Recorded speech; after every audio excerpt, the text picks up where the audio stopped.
এর গাড়িতে স্টিকার লাগানো শুরু, সংকট কমার আশা।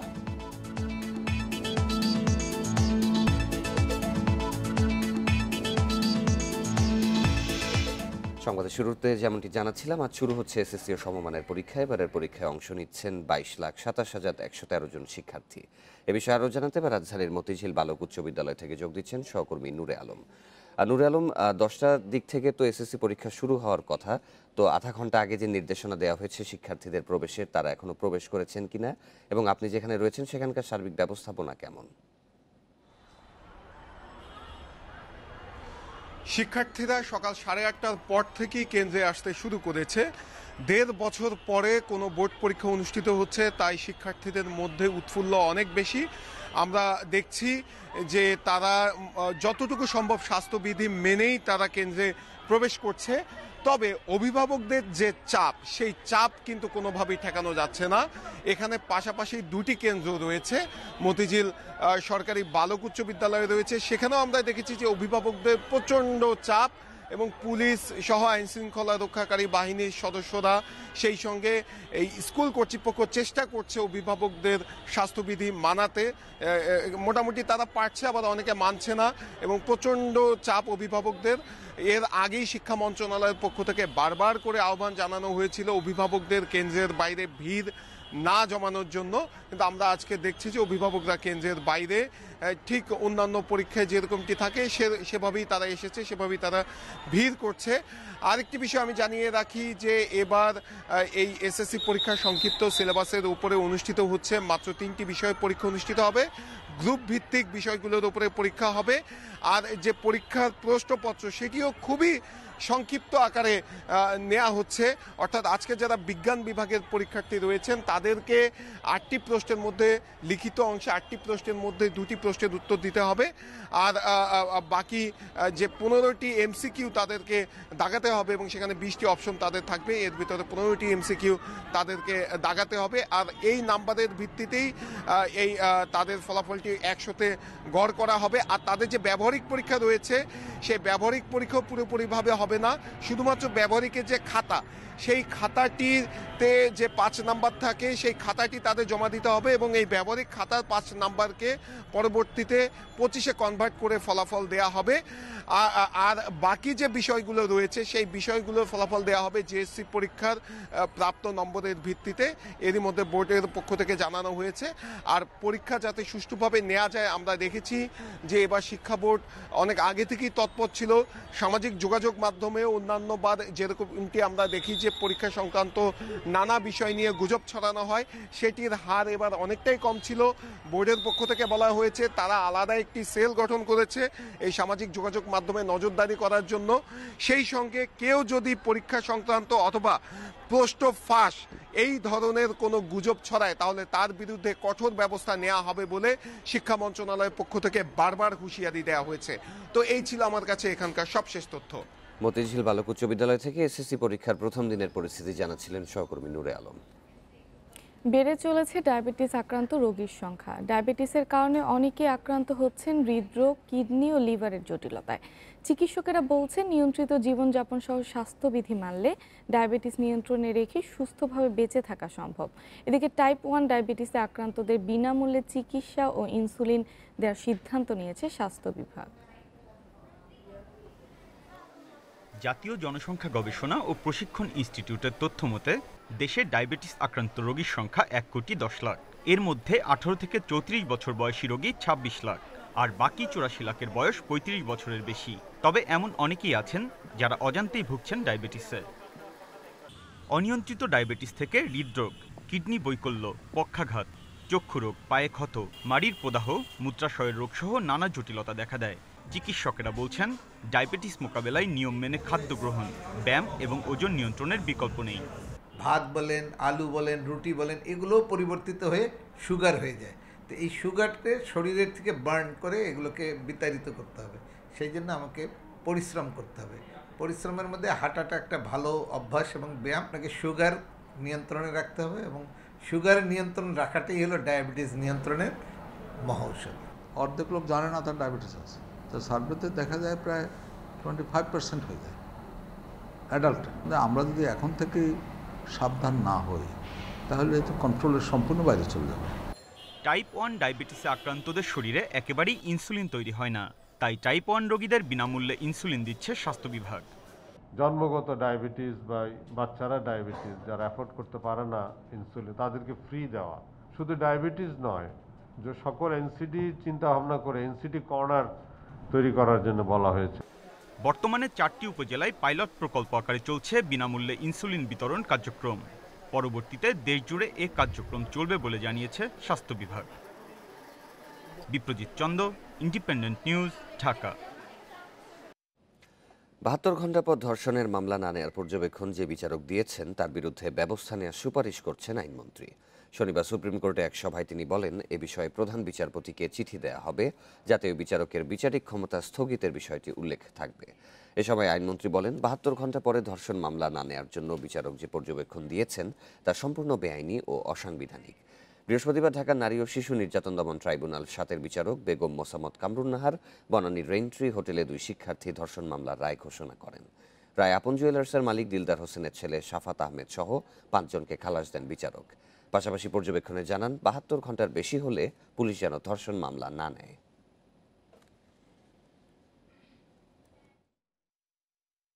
ধর্ষণ মামলার এজাহার না নেয়, এই যে বক্তব্য যেটা উনি দিয়েছেন, এটা সম্পূর্ণ বেআইনি এবং অসাংবিধানিক। এবং এই কারণে আমি আগামীকালকে মাননীয় প্রধান বিচারপতির কাছে তাকে যাতে বিচারক হিসাবে তার দায়িত্ব পালন এবং তার ব্যাপারে যেন ব্যবস্থা নেওয়া হয়, সেই জন্য একটা চিঠি লিখি। রাজধানী সায়েদাবাদ জনপদ মোড়ে একটি চায়ের দোকানে গ্যাস সিলিন্ডার বিস্ফোরণে 6 জন দগ্ধ হয়েছেন। তাদের মধ্যে 5 জনের অবস্থা আশঙ্কাজনক। দগ্ধদের Sheikh Hasina burn and plastic surgery ইনস্টিটিউটে ভর্তি করা হয়েছে। শনিবার সন্ধ্যা 6:15টার দিকে এই ঘটনা ঘটে। জনপদ মোড় এলাকায় একটি চায়ের দোকানে গ্যাস সিলিন্ডার বিস্ফোরিত হয়ে আগুন ধরে যায়। এতে সেখানে যারা অবস্থান করছিলেন তাদের সবাই দগ্ধ হন। স্থানীয়রা আহতদের উদ্ধার করে শেখ হাসিনা জাতীয় বার্ন অ্যান্ড প্লাস্টিক সার্জারি ইনস্টিটিউটে ভর্তি করেন। তাদের মধ্যে রবিন নামে একজনকে প্রাথমিক চিকিৎসা দিয়ে ছেড়ে দেওয়া হয়। দগ্ধ বাকি 5 জনের শরীরের 34 থেকে 85% পর্যন্ত পুড়ে গেছে। তাদের সবার অবস্থায় আশঙ্কাজনক বলে জানিয়েছে হাসপাতাল কর্তৃপক্ষ।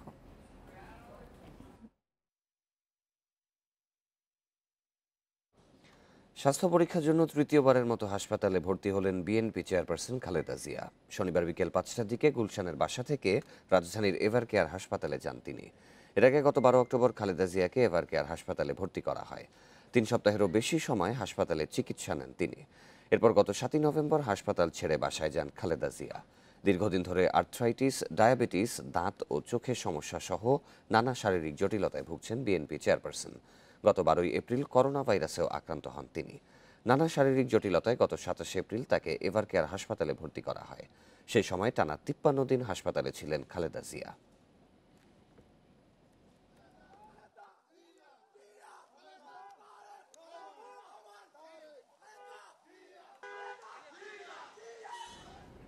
মুজিব বর্ষ উপলক্ষে প্রথমবারের মতো গ্রিন ফ্যাক্টরি অ্যাওয়ার্ড দিচ্ছে শ্রম মন্ত্রণালয়। এরই মধ্যে 15 তৈরি পোশাক কারখানা সহ 30 মনোনীত প্রতিষ্ঠানের তালিকা প্রকাশ করা হয়েছে।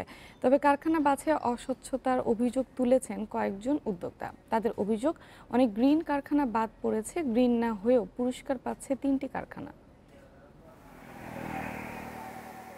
ঢাকার ধামরাইয়ে তৈরি পোশাক কারখানা কিউট ড্রেস ইন্ডাস্ট্রি। প্রায় 500 শ্রমিকের এই কারখানা মার্কিন যুক্তরাষ্ট্রের গ্রিন বিল্ডিং কাউন্সিলের রিলিট প্লাটিনাম সনদ পাওয়া। উদ্যোক্তাদের দাবি, কারখানা পরিচালনায় সরকারের আইন মানার পাশাপাশি উদ্ভাবনেও তারা নিয়মিত কাজ করেন। চিকিৎসা সেবা সহ সরকার ও ক্রেতা নির্ধারিত সব সুবিধা শ্রমিকদের দিয়ে থাকেন। শ্রম মন্ত্রণালয় ঘোষিত গ্রিন অ্যাওয়ার্ড পেতে আবেদন করে এই কারখানাটি, কিন্তু মনোনীত হয়নি। আইনের প্রতিপালন বলেন বা ধরেন যে ধরনের চর্চা করা দরকার সেগুলো করা সত্ত্বেও যে আমরা এটা পেলাম না, এটা আসলে আমার কাছে একটু দুঃখজনকই একটা ব্যাপার। এই প্রক্রিয়াটা আমার কাছে মনে হচ্ছে যে এটা পুরোপুরি স্বচ্ছ হয়তো হয়নি, যার কারণেই হয়তো বা আমরা পাইনি। গাজীপুরের লাইলা স্টাইলস লিড গোল্ড সনদ পাওয়া কারখানা। চিকিৎসক, ন্যায্য মূল্যের দোকান, শ্রমিকের সন্তানের জন্য ডে কেয়ার সহ নানা সুবিধা দিয়ে থাকে কর্তৃপক্ষ, কিন্তু এই কারখানাও আবেদন করে ব্যর্থ হয়েছে। নারায়ণগঞ্জের ইউএইচএম লিমিটেড লিড প্লাটিনাম সনদ পাওয়া। ময়মনসিংহের এনভয় টেক্সটাইলও লিড প্লাটিনাম সনদ পাওয়া। এই কারখানা দুটিও মনোনয়ন পায়নি। গ্রিন ফ্যাক্টরি অ্যাওয়ার্ডের জন্য আবেদন করে 60টি তৈরি পোশাক কারখানা, মনোনয়ন পেয়েছে 15টি, যার মধ্যে 12টি গ্রিন ফ্যাক্টরি। গ্রিন না হলেও অ্যাওয়ার্ড পাচ্ছে ঢাকা ও চট্টগ্রামের 3টি কারখানা। 30% বেশি ইনভেস্ট করতে হয়। তাদেরকে আমি বলবো, আমার হিসাবে তাদেরকেই বেশি অগ্রাধিকার দেওয়া উচিত, উৎসাহিত করা উচিত, তাহলে আরও অনেক গ্রিন ফ্যাক্টরি আমাদের আসবে। রিকগনিশনটা কারা দিচ্ছে, কাকে দিবে? আমি সঠিক যদি না হয় এটা কিন্তু মানুষ আবার ডিমোরালাইজ হয়ে যাবে, অনিশ্চয়িত হয়ে যাবে, আর করে লাভটা কি আমার। কারখানা বাছাইয়ে অনিয়মের অভিযোগ বিষয়ে বক্তব্য জানতে কলকারখানা অধিদপ্তরের মহাপরিচালক, শ্রম সচিব ও প্রতিমন্ত্রীকে কল করেও সাড়া মেলেনি। অতিরিক্ত সচিব মাসুদ করিম জানান, তিনি এই মন্ত্রণালয়ে নতুন, তাই পুরো প্রক্রিয়া তার জানা নেই। এই অ্যাওয়ার্ডের জন্য 100 নম্বরের একটি প্রশ্নপত্র তৈরি করে শ্রম মন্ত্রণালয়, যেখানে পরিবেশ, শ্রম আইন, শ্রমিক কল্যাণ ও উদ্ভাবনী কার্যক্রমের বিষয়ে কারখানার তথ্য নেওয়া হয়। মন্ত্রণালয়ের নির্দেশে কারখানা পরিদর্শনের দায়িত্ব পায় কলকারখানা পরিদর্শন অধিদপ্তর। Ruhul Amin, independent News, Dhaka. চট্টগ্রামে ভাড়া নিয়ে তর্কের জেরে চলন্ত বাস থেকে এক যাত্রীকে ফেলে দেওয়ার অভিযোগ পাওয়া গেছে। অভিযুক্ত চালক হেলপারকে আটক করা হয়েছে। পুলিশ জানায়, শুক্রবার রাতে নগরীর ওয়াসার মোড় থেকে লালখান বাজার যাওয়ার উদ্দেশ্যে 10 নম্বর বাসে ওঠেন হামিদ। এ সময় হেলপার 8 টাকা ভাড়া চাইলে 5 টাকা দেন তিনি। এ নিয়ে দুজনের মধ্যে কথা কাটাকাটি হয়। এক পর্যায়ে হেলপার ক্ষিপ্ত হয়ে হামিদকে চলন্ত বাস থেকে ফেলে দেয়। পরে পথচারীরা তাকে উদ্ধার করে চট্টগ্রাম মেডিকেলে ভর্তি করে। খবর পেয়ে বাসের চালক আশরাফ ও হেলপার হানিফকে আটক করেছে পুলিশ। ঘটনার পর বাসটি জব্দ করা হয়েছে।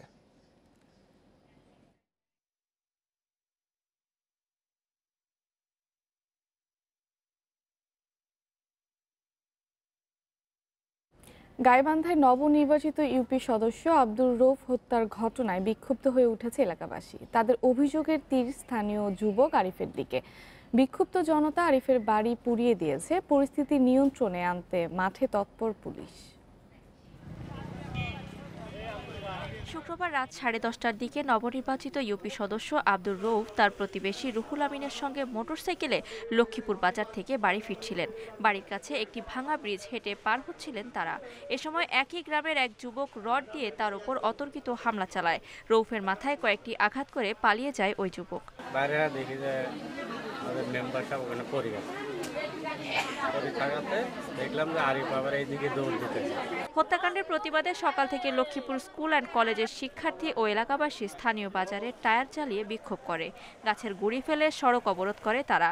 পরে পরিস্থিতি নিয়ন্ত্রণে আনে পুলিশ।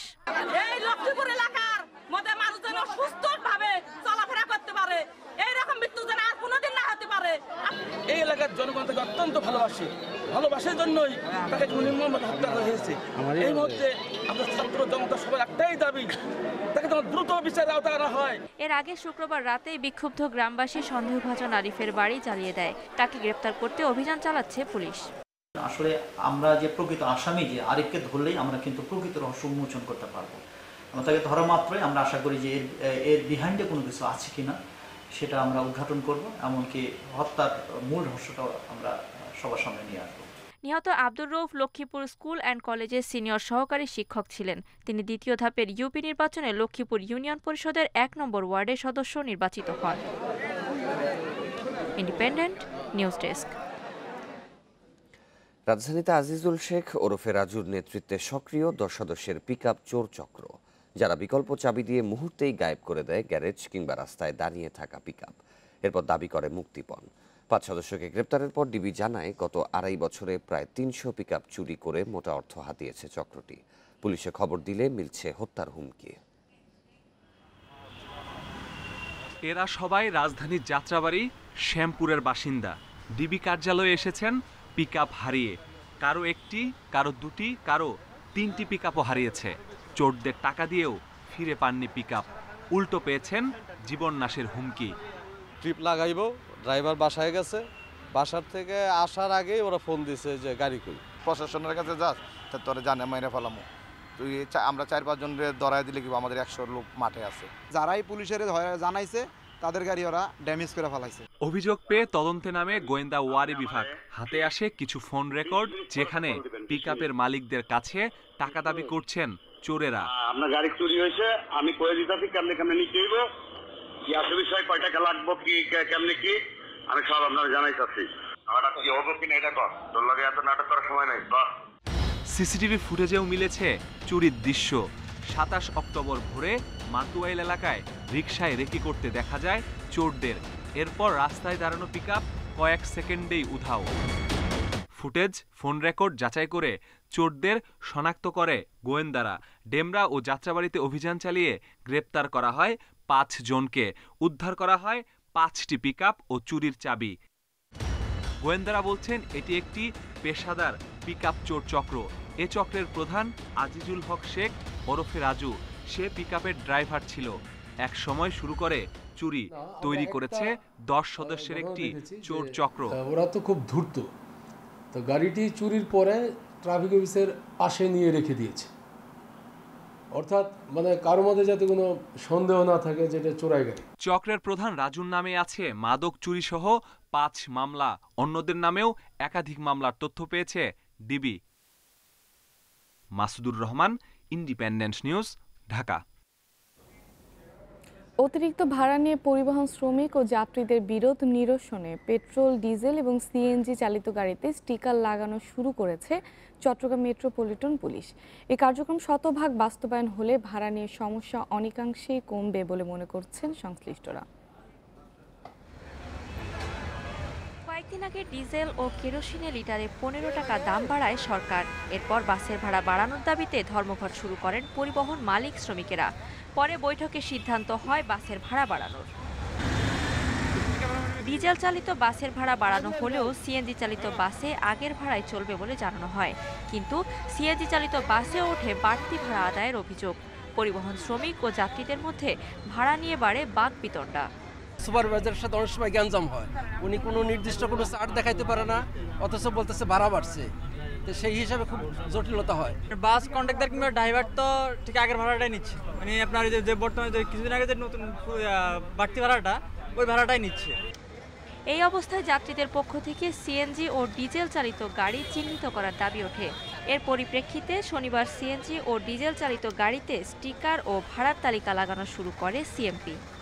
ডিজেল চালিত মোটরযান এবং সিএনজি চালিত মোটরযান স্টিকার আমরা লাগিয়ে দিচ্ছি এবং পাশাপাশি আমরা ভাড়া বৃদ্ধির প্রেক্ষিতে ডিজেল চালিত গাড়িগুলিতে নতুন ভাড়ার প্রেক্ষিতে যে ভাড়া নির্ধারিত হয়েছে সেই ভাড়া অনুযায়ী আমরা ভাড়ার চার্ট লাগিয়ে দিচ্ছি। এদিকে ভাড়া নিয়ে কোনো সমস্যায় বাকবিতণ্ডায় না জড়িয়ে সংশ্লিষ্ট কর্তৃপক্ষের সঙ্গে যোগাযোগের অনুরোধ জানিয়েছেন পরিবহন মালিকেরা। সর্বনিম্ন ভাড়া 10 টাকা, এইটাই শুধু যাত্রীরা জানে, স্টাফরা জানে, বাট পরবর্তী কিলোমিটারের ভাড়াটা সেটা যাত্রীরাও অবগত না, আমাদের স্টাফরাও অবগত না। একটা অনুমানের উপর নেয় 10 টাকা, তারপরে 12 টাকা, তারপর 14 টাকা, এভাবে নেয়। তো আমরা যাত্রীদেরকে অনুরোধ করব, কারো কাছে যদি কোনো সন্দেহ পোষণ হয় যে আমার থেকে ভাড়া বেশি নিচ্ছে, উনি যেন গাড়িতে চার্ট দেখে আমাকে সেই ভাড়াটা দিয়ে দেয়। তবে চট্টগ্রাম নগরীতে ডিজেল ও সিএনজি চালিত বাসের সংখ্যা কত তার সঠিক কোনো পরিসংখ্যান নেই। Independent news desk. হেফাজতে তাণ্ডবে 7 মাস বন্ধ থাকার পর চালু হলো ব্রাহ্মণবাড়িয়া রেলওয়ে স্টেশন। এখন থেকে জয়ন্তিকা, চট্টলা, পারাবাদ সহ বিভিন্ন রুটে 7 জোড়া ট্রেন যাত্রাবিরতি করবে এই স্টেশনে। স্টেশনটি চালু উপলক্ষে শনিবার সকালে রাজধানীর কমলাপুরে রেলমন্ত্রী নুরুল ইসলাম সুজন জানিয়েছেন, ডিজেলের দাম বাড়লেও আপাতত ট্রেনের ভাড়া বাড়ানোর পরিকল্পনা নেই। স্বাধীনতার সুবর্ণ জয়ন্তীতে ভারতের প্রধানমন্ত্রী নরেন্দ্র মোদীর সফরের প্রতিবাদে ব্রাহ্মণবাড়িয়ায় তাণ্ডব চালায় হেফাজত ইসলাম। পুড়িয়ে দেয়া হয় স্টেশনের সিগন্যাল সিস্টেম, টিকিট কাউন্টার সহ বেশ কিছু কক্ষ। এরপর 27 মার্চ থেকে স্টেশনটি বন্ধ করা হয়। 7 মাস বন্ধ থাকার পর অবশেষে শনিবার চালু হলো রেল স্টেশনটি। এখন থেকে স্টেশনে থামবে জয়ন্তিকা এক্সপ্রেস সহ নির্ধারিত ট্রেনগুলো। দীর্ঘদিন পর স্টেশনটি চালু হওয়ায় খুশি এ রুটের চলাচলকারীরা। রেলমন্ত্রী এবং রেল মন্ত্রণালয়কে ধন্যবাদ যে পুনরায় ব্রাহ্মণবাড়িয়া স্টেশনে যাত্রাবিরতি দেওয়ার জন্য আর কি। পাশাপাশি মানে রেলের নিরাপত্তা ব্যবস্থা আরও জোরদার করা উচিত। ব্রাহ্মণবাড়িয়া স্টেশনে যেহেতু যাত্রাবিরতি হচ্ছে, এটা আমাদের জন্য অত্যন্ত সুখজনক। ব্রাহ্মণবাড়িয়া অনেকদিন স্টেশন বন্ধ ছিল, আজকে চালু হয়েছে, অনেক আলহামদুলিল্লাহ অনেক ভালো লাগতো। এখন থেকে বিভিন্ন রুটের 7 জোড়া ট্রেন থামবে ব্রাহ্মণবাড়িয়ায়। স্টেশন চালু উপলক্ষে শনিবার কমলাপুরে জয়ন্তিকা এক্সপ্রেস পরিদর্শন করেন রেলমন্ত্রী। এ সময় তিনি জানান, রেল জাতীয় সম্পদ, তাই এটি রক্ষার দায়িত্ব সবার। রেল একটা ইনোসেন্ট একটা প্রতিষ্ঠান, জনগণের সেবা দেয়, পরিবহন করে।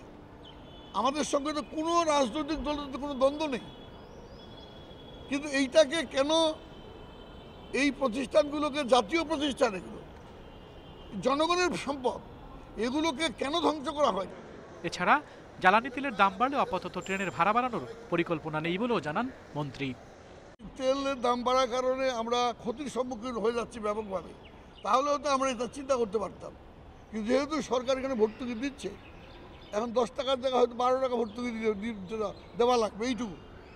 যে কারণে এখন পর্যন্ত আমরা আমাদের দিক থেকে আমরা এখন পর্যন্ত সিদ্ধান্ত গ্রহণ করিনি। স্টেশনটি মেরামতে খরচ হয়েছে প্রায় 3.5 কোটি টাকা, আর এই স্টেশনটি দিয়ে প্রতিদিন চলাচল করে প্রায় 2,500 যাত্রী।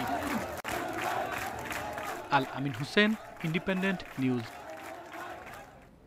সারা দেশে 8,000-এর বেশি ডিজিটাল সেন্টার থেকে মিলছে 300-র বেশি সেবা। জন্ম নিবন্ধন, জমির পর্চা উত্তোলন, টেলিমেডিসিন সহ 20 ধরনের প্রয়োজনীয় সেবা পাওয়ায় বিড়ম্বনা কমেছে বলে দাবি সেবা গ্রহীতাদের। তথ্য ও যোগাযোগ প্রযুক্তি প্রতিমন্ত্রী জানিয়েছেন, প্রান্তিক মানুষের কাছে ডিজিটাল সেবা পৌঁছে দিতে প্রতি 2 কিলোমিটার মধ্যে একটি করে ডিজিটাল সেন্টার তৈরি করা হবে। 2008 সালের নির্বাচনী ইশতেহারে ডিজিটাল বাংলাদেশ গড়ার ঘোষণা দেয় আওয়ামী লীগ। পরে দেশের প্রান্তিক মানুষের কাছে ডিজিটাল সেবা পৌঁছে দিতে কাজ শুরু করে সরকার। এরই ধারাবাহিকতায় শুধু ইউনিয়ন পর্যায়ে ওয়াইফাই সংযোগ দেয়া হয়েছে 25,000, আর ইন্টারনেট সংযোগের আওতায় এসেছে গ্রাম অঞ্চলের 2,600 প্রতিষ্ঠান। এছাড়া 8,000 ডিজিটাল সেন্টার থেকে দেয়া হয়েছে 60 কোটি 50 লাখ সেবা। সরকারের ডিজিটাল সেন্টার থেকে খুব সহজেই পাওয়া যাচ্ছে জন্ম, মৃত্যু, ভূমি উন্নয়ন কর ও নামজারি সনদ, পাসপোর্ট ও ড্রাইভিং লাইসেন্সের আবেদন, বিদ্যুৎ বিল পরিশোধ সহ 20টি প্রয়োজনীয় সেবা। তবে এই সেবা পদ্ধতি আরও সহজ করার দাবি তাদের। টিকার কার্ডেও এখন বাচ্চার করতে লাগলে ওই ডিজিটাল ডেই লাগছে, সেজন্য আমি এখানে ওইটা করতে এসেছি। ইউনিয়নটা আমাদের ধরেন আসা যাওয়ার জন্য অনেক সুবিধা বেটার, বা তাৎক্ষণিকভাবে ধরেন টাইম শর্ট, সেক্ষেত্রে আসলাম শর্ট করে আপনার কাজটা সেরে চলে গেলাম। সার্ভার বা নেট প্রবলেম হয়তো মাঝে মধ্যে একটু সমস্যা হয়, তাছাড়া অন্য কোনো সমস্যা নাই। তথ্য ও যোগাযোগ প্রযুক্তি প্রতিমন্ত্রী জোনায়েদ আহমেদ পলক জানিয়েছেন, সরকারের প্রতিশ্রুতি অনুযায়ী ডিজিটাল বাংলাদেশ বাস্তবায়নে কাজ করছেন তারা। 2024 সালের মধ্যেই দেশের সব প্রত্যন্ত অঞ্চলে ডিজিটাল সেবা পৌঁছে দেয়া সম্ভব হবে বলছেন তিনি। 1 কোটিরও বেশি মানুষ প্রতি মাসে কিন্তু সেবা গ্রহণ করছে। এটুআই, আইসিটি ডিভিশন, ভূমি মন্ত্রণালয় সমন্বয়ে আমাদের 492টা উপজেলায় ডিজিটাইজেশনের কাজ সুসম্পন্ন হয়েছে। এছাড়া সরকারের সব সেবা সহজ করতে জাতীয় তথ্য বাতায়নে সংযুক্ত করা হচ্ছে। সেই সঙ্গে দেশ জুড়ে ইন্টারনেট সক্ষমতা বাড়ানোর কাজ চলছে বলেও জানান তিনি। এই ইউনিয়ন পরিষদ থেকেই মিলছে জন্ম নিবন্ধন, মৃত্যু সহ ভূমি সংক্রান্ত নানা জটিলতার 20 ধরনের ডিজিটাল সেবা। এতে করে এক ধরনের জটিলতা যেমন দূর হয়েছে, তেমনি সহজেই মিলছে নাগরিক সেবা। Sohel Rana, Independent News, Paba, Rajshahi.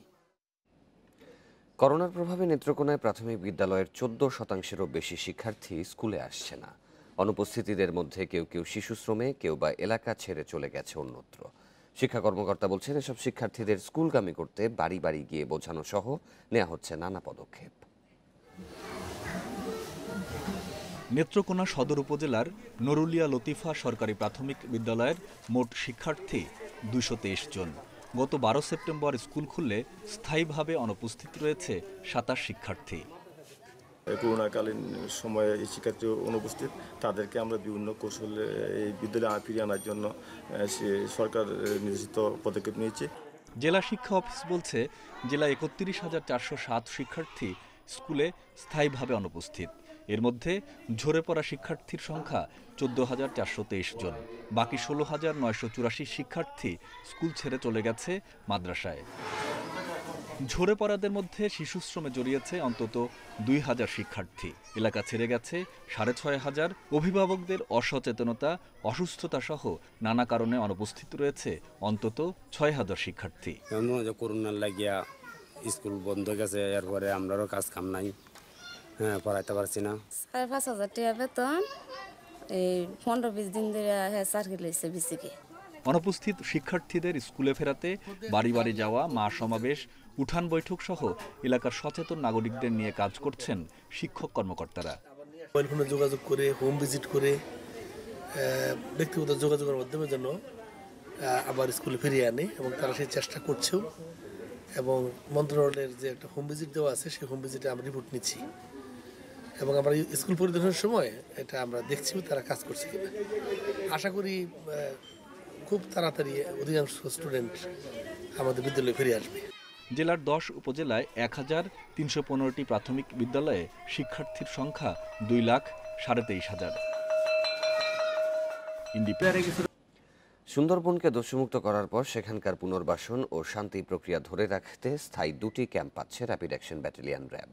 এতদিন সাইক্লোন শেল্টারে থাকত র্যাবের সদস্যরা। এতে সুন্দরবনে বাহিনীর সক্ষমতা বৃদ্ধির পাশাপাশি বাড়বে নিয়মিত নজরদারি। সুন্দরবন দস্যুমুক্ত হওয়ার 3 বছর পূর্তি হয়েছে অক্টোবরে। শান্তি এখনো বজায় আছে দুর্গম বনাঞ্চলে, কিন্তু শান্তি ধরে রাখার জন্য পর্যাপ্ত সুবিধার অভাব আইনশৃঙ্খলা রক্ষাকারী বাহিনীর। দুবলাচরের আলোরকুল এলাকায় র্যাবের ক্যাম্প ছিল সাইক্লোন শেল্টারে। সম্প্রতি ঝড় আর নদীর তীব্র স্রোতের কারণে সেটি ব্যবহারের অনুপযোগী হয়ে পড়ে। বাধ্য হয়ে ক্যাম্প সরাতে হয় র্যাবকে। বর্তমানে কোস্টগার্ডের ক্যাম্পে একসাথে থাকছে বাহিনীর সদস্যরা। এটিও আবার যুক্তরাষ্ট্র সরকারের অনুদান। একই ভবনে 2টি বাহিনী থাকার কারণে তৈরি হয় তীব্র পানি সংকট। মিঠা পানির কোনো উৎস না থাকায় বৃষ্টি আর পুকুরের পানি ভরসা। আবার জোয়ারের পানি উঠে গেলে পুকুরের পানিও মুখে তোলা যায় না। শীতে থাকে না বৃষ্টি। সম্প্রতি সুন্দরবন ঘুরে এসে সেখানে স্থায়ী ক্যাম্পের প্রয়োজনীয়তা অনুভব করেন পুলিশের মহাপরিদর্শক। আমি যখন বিদেশে ছিলাম 4টা র্যাবের স্থায়ী বা টেম্পোরারি কিছু একটা রিপ্রেজেন্ট বানানোর চেষ্টা করেছিলাম, কিন্তু পারি নাই। কারণ আমরা 4টা ক্যাম্প বানানোর জন্য জায়গার অনুমতি আমরা পাই নাই। এটা মাননীয় স্বরাষ্ট্রমন্ত্রী মহোদয় অনেক চেষ্টা করেছেন। গত 1 বছর সদস্যরা মানবেতর জীবন কাটালেও এখনও নতুন ক্যাম্পের জায়গাই বুঝে পায়নি র্যাব। সাতক্ষীরা শ্যামনগর আর দুবলাচরের আলোরকুলে 2টি ক্যাম্প চায় র্যাব। কোনো ধরনের দোষী যেন এই সুন্দরবনে মাথা চাড়া দিয়ে উঠতে না পারে, এই জন্য র্যাবের পক্ষ থেকে যা যা করা প্রয়োজন, যার যার সাথে সমন্বয় করা প্রয়োজন, সব কিছুই র্যাব করছে। এলাকাবাসী বলছে র্যাবের স্থায়ী ক্যাম্প না হলে এলাকায় শান্তির পরিবেশ স্থায়ীভাবে বজায় রাখা কঠিন। Arafatur Rahman, independent news, Dublachar, Sundarban. কয়লাসহ জীবাশ্ম জ্বালানির ব্যবহার কমিয়ে আনার প্রতিশ্রুতি দিয়ে শেষ হলো এবারে জাতিসংঘ জলবায়ু সম্মেলন। এ বিষয়ে চুক্তি হলো বৈশ্বিক উষ্ণতা বৃদ্ধির হার 1.5 ডিগ্রি সেলসিয়াসের মধ্যে রাখা এবং কার্বন নিঃসরণের মাত্রা কমানোর বিষয়ে কোনো সুনির্দিষ্ট সিদ্ধান্ত হয়নি। সমঝোতা হয়নি আর্থিক সহায়তা ইস্যুতেও। খসড়া চুক্তি নিয়ে সবচেয়ে বড় প্রতিবন্ধকতা তৈরি করে ভারত। কয়লা ও জীবাশ্ম জ্বালানির ব্যবহার কমানোর প্রস্তাবে আপত্তি জানায় কয়লার ওপর অতি নির্ভর দেশটি। ভারতের সাথে আপত্তি জানায় চীন, দক্ষিণ আফ্রিকা, নাইজেরিয়া এবং ইরানও। চূড়ান্ত অধিবেশনে খসড়া চুক্তিতে কয়লার শক্তি পর্যায়ক্রমে শূন্যে নামিয়ে আনার বদলে পর্যায়ক্রমে কমিয়ে আনার প্রস্তাব করে ভারত। এ নিয়ে সুইজারল্যান্ড ও ইউরোপীয় ইউনিয়ন হতাশা জানালেও শেষ পর্যন্ত সর্বসম্মতভাবে গৃহীত হয় গ্লাসগো জলবায়ু চুক্তি। অবশ্য প্রয়োজনের তুলনায় এ চুক্তি খুবই সামান্য বলে হতাশা প্রকাশ করেছে জাতিসংঘ মহাসচিব অ্যান্তোনিও গুতেরেস। বিশ্বে করোনা একদিনে মৃত্যু হয়েছে প্রায় 6,000 মানুষের, নতুন করে শনাক্ত 4,28,000-এরও বেশি। এ নিয়ে বিশ্বে করোনায় মোট প্রাণহানি ছাড়িয়েছে 51,10,000, মোট আক্রান্ত 25,36,00,000-এর বেশি। একদিনে বিশ্বের সর্বোচ্চ 1,241 জনের মৃত্যু হয়েছে রাশিয়াতে। 24 ঘন্টায় সর্বোচ্চ 39,256 জন শনাক্ত হয়েছে দেশটিতে। একদিনের মৃত্যুর দিক থেকে রাশিয়ার পরপরই রয়েছে ইউক্রেন, যেখানে মারা গেছেন 695 জন। এক সপ্তাহে দেশটিতে সংক্রমণ 5% কমলেও মৃত্যুর হার বেড়েছে 19 ভাগ। এদিকে জার্মানিতে সংক্রমণ ও মৃত্যুর সংখ্যা বাড়ায় সব নাগরিককে দ্রুত টিকা নেওয়ার আহ্বান জানিয়েছেন চ্যান্সেলর অ্যাঙ্গেলা মেরকেল। এছাড়াও জরুরি ব্যবহারের অনুমোদনের জন্য রাশিয়ার স্পুটনিক ভি টিকার কার্যকারিতা যাচাই করে দেখছে বিশ্ব স্বাস্থ্য সংস্থা।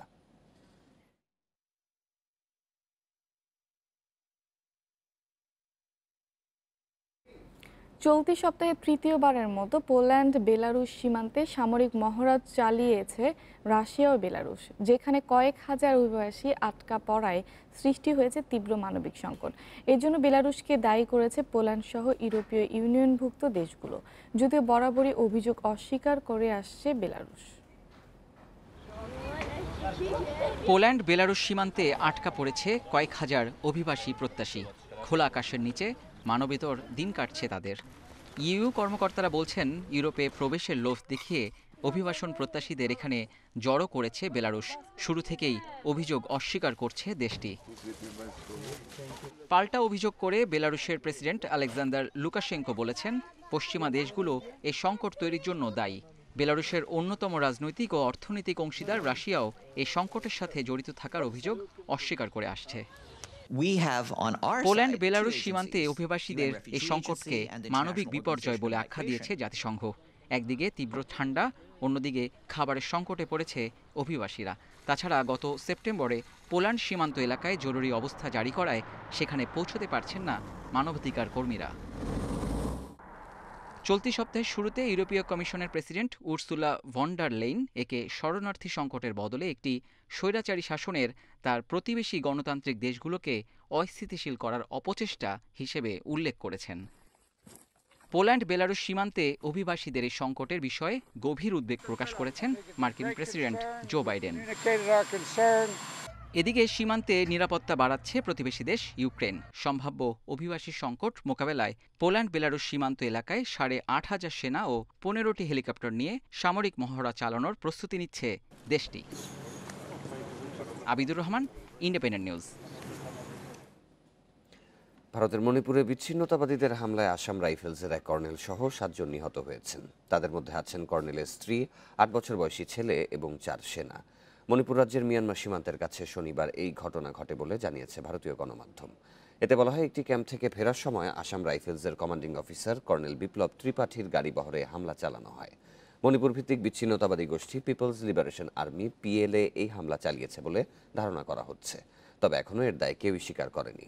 এদিকে হামলাকারীদের ধরতে অভিযান চলছে বলে জানিয়েছেন মণিপুরের মুখ্যমন্ত্রী এন বীরেন সিং। এই ঘটনায় শোক জানিয়েছেন ভারতের প্রতিরক্ষা মন্ত্রী রাজনাথ সিং।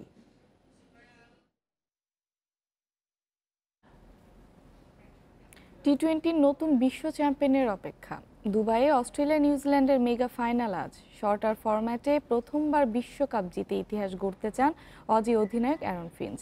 অন্যদিকে ফাইনালের চাপ না নিয়ে উপভোগ করার তাগিদ কিউই অধিনায়ক উইলিয়ামসনের। দুবাইয়ে খেলা শুরু আজ রাত বাংলাদেশ সময় রাত ৮টায়। ক্রিকেট বিশ্বে সবচেয়ে সফল দল হলেও অস্ট্রেলিয়ার হাহাকার এই ট্রফির জন্য। কখনোই যে টি-20 বিশ্বকাপ জেতা হয়নি। নিউজিল্যান্ডের কষ্টটা আরও বেশি। সাদা বলে নিঃশ্বাস দূরত্বে গিয়েও বিশ্বসেরা তকমা পাওয়া হয়নি। পুরো একটা দেশের আক্ষেপ কষ্ট দূর করতে পারবেন উইলিয়ামসন অথবা ফিঞ্চ? প্রায় হেরে যাওয়া ম্যাচ জিতে ফাইনালে নিউজিল্যান্ড। বেড়েছে আত্মবিশ্বাস, কম্বিনেশন হয়েছে মজবুত। তবে গ্র্যান্ড ফিনালিতে বড় দুশ্চিন্তার নাম সেমির অন্যতম নায়ক কনওয়ের না থাকা। তার জায়গাতে খেলবেন টিম শেফোর্ড। সেমির পর পাওয়া 3 দিন ভালোভাবেই কাজে লাগিয়েছে কিউইরা। বিশ্রামের সাথে প্রস্তুতি সারতে পেরেছেন গাপটিল নিশামরা। মেলবোর্ন অথবা লর্ডস, বিশ্বের সেরা 2 ভেন্যুর কথা কখনোই ভুলতে পারবে না নিউজিল্যান্ড। ভুলতে পারবে না এই অস্ট্রেলিয়াকে।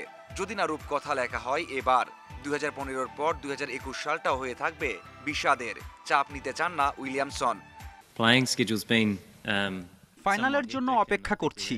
প্রস্তুতি ভালো হয়েছে, ফাইনালে খেলা অর্জনের। তবে আমাদের জন্য জয় দরকার। নিজেদের পরিকল্পনা, স্কিলের উপর ফোকাস করছি। ওদের টপ ক্লাস বোলার, ব্যাটসম্যান রয়েছে। ভালো একটা ম্যাচ হবে। ফাইনালের আগে পুরো দল নিয়ে অনুশীলন করতে পারেনি অস্ট্রেলিয়া। একদিন বিশ্রাম, ম্যাচের আগে অপশনাল অনুশীলনে ছিলেন বেশিরভাগ তারকা। অফ ফর্মে থাকা স্মিথ, ম্যাক্সওয়েল ব্যাটিংটা ঝালিয়ে নিয়েছেন সাধ্য মতো।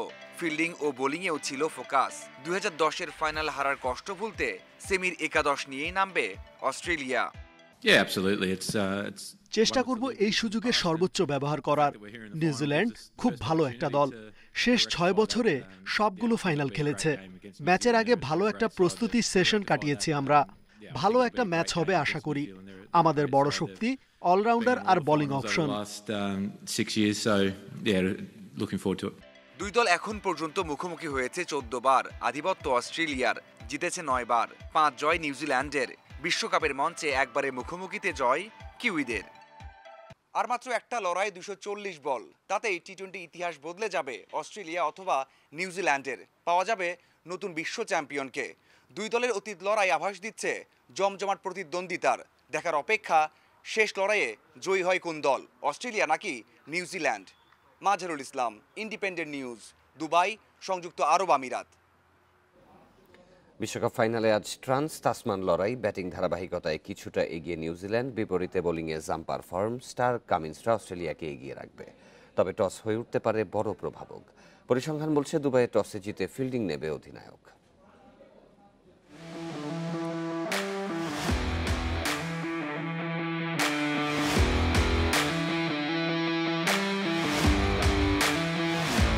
টি-20তে কোনো একটা দলকে ফেভারিট বলা খুবই কঠিন, আর মঞ্চটা যদি হয় ফাইনালের তাহলে তো কথাই নেই। তারপরেও অনেক আলোচনা হয়, কে এগিয়ে কে পিছিয়ে, পরিসংখ্যান অথবা শক্তি সামর্থ্য নিয়েও বিচার বিশ্লেষণ হয়। ব্যাটিং অর্ডারের ফর্মে এগিয়ে থাকবে নিউজিল্যান্ড। টপ অর্ডারে গাপটিল, উইলিয়ামসন, ফিলিপস, মিচেল সবাই ফর্মে রয়েছেন। বিশ্বকাপে প্রত্যেকের গড় 30-এর উপর। অন্যদিকে অস্ট্রেলিয়া টপ অর্ডারে ভুগছে। ওয়ার্নার ছাড়া বাকিরা ব্যর্থ হচ্ছেন। স্মিথের গড় 23 আর ম্যাক্সওয়েল তো শেষ 5 ইনিংসে 2 অঙ্ক ছুঁতে পারেননি। ফিঞ্চ শেষ 2 ম্যাচে ভালো শুরু দিতে ব্যর্থ।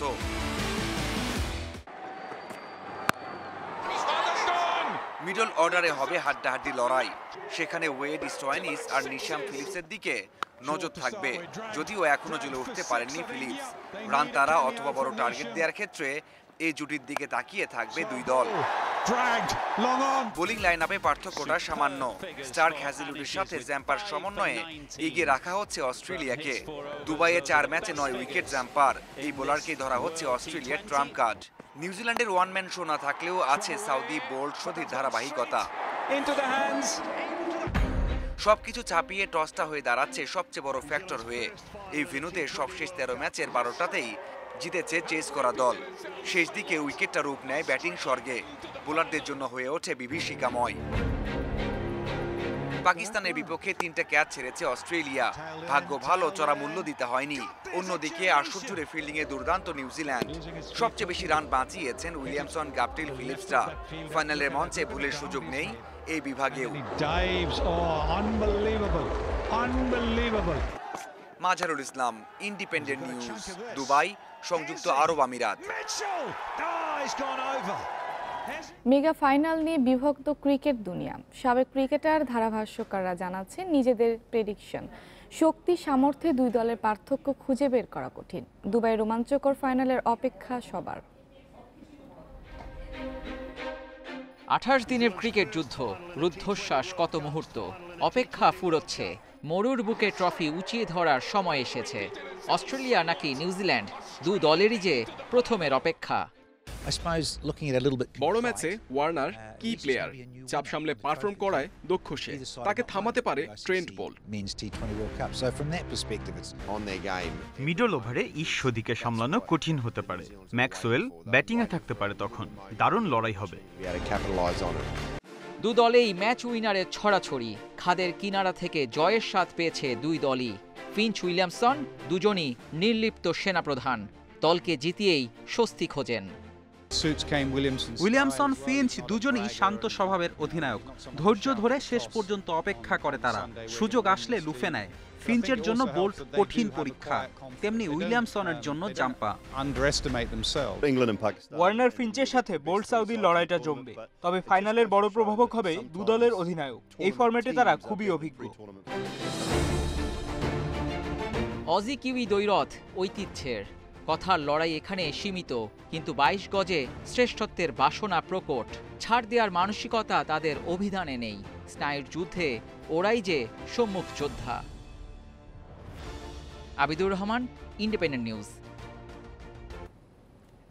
এই ছিল বিরতিহীন সংবাদে। আমাদের সব খবরের আরো বিস্তারিত জানতে চোখ রাখুন ফেসবুক, ইউটিউব এবং টুইটারে। ধন্যবাদ সবাইকে।